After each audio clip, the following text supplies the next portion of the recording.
नमस्कार, सुहाणीज किचनमध्ये आपले स्वागत आहे। आज आपण पाहणार आहोत कांदा कैरीची चटणी।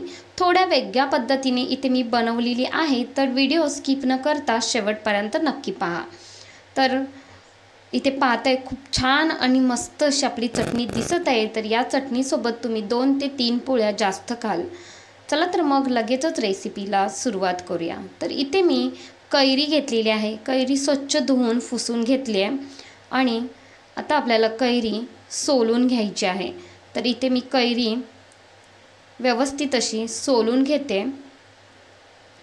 आता कैरी सोलून घेतल्यानंतर कैरीचा देठ काढून घ्यायचा, कापून घ्यायचा आणि आपल्याला कैरी कापून घ्यायची आहे। तोपर्यंत चॅनलवर नवीन असाल तर चॅनलला सबस्क्राइब करा आणि बेल आयकॉनवरती क्लिक करा, म्हणजे नवनवीन व्हिडिओ तुम्हाला पाहता येतील।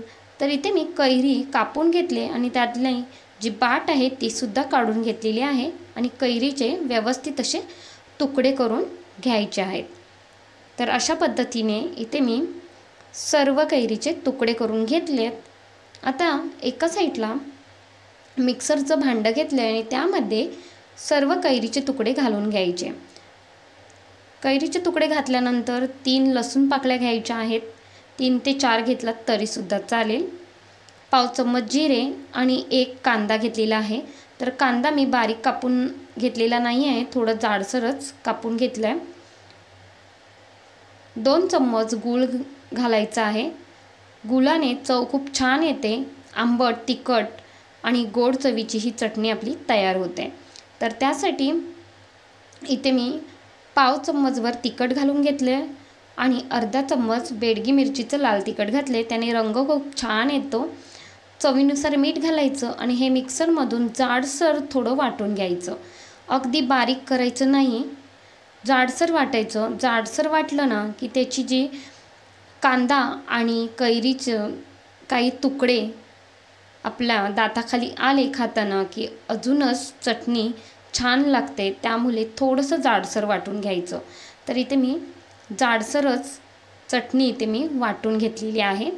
तर एका भांड्यामध्ये डिशमध्ये इथे मी काढून घेतले आहे आणि आता यामध्ये 2 चम्मच शेंगदाण्याचं कूट घालायचं आहे। तर शेंगदाणे भाजून घेतलेत आणि ते खलबत्त्यामध्ये कुटून घेतलेले आहेत। जाडसर कुटायचं, अगदी बारीक आपल्याला वाटायचं नाही आहे। जाडसर वाटलं ना की त्याची चव अजूनच छान लागते।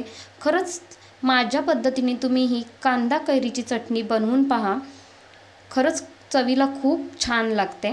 तर हे घातल्यानंतर व्यवस्थित असं एकजीव करून घ्यायचं।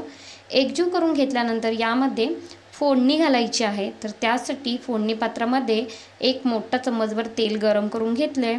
त्यामध्ये पाव चम्मचभर मोहरी घालायची, पाव चम्मच जिरे आणि मोहरी छान फुलली की त्यामध्ये पाव चम्मचभर हिंग घालायचं आहे।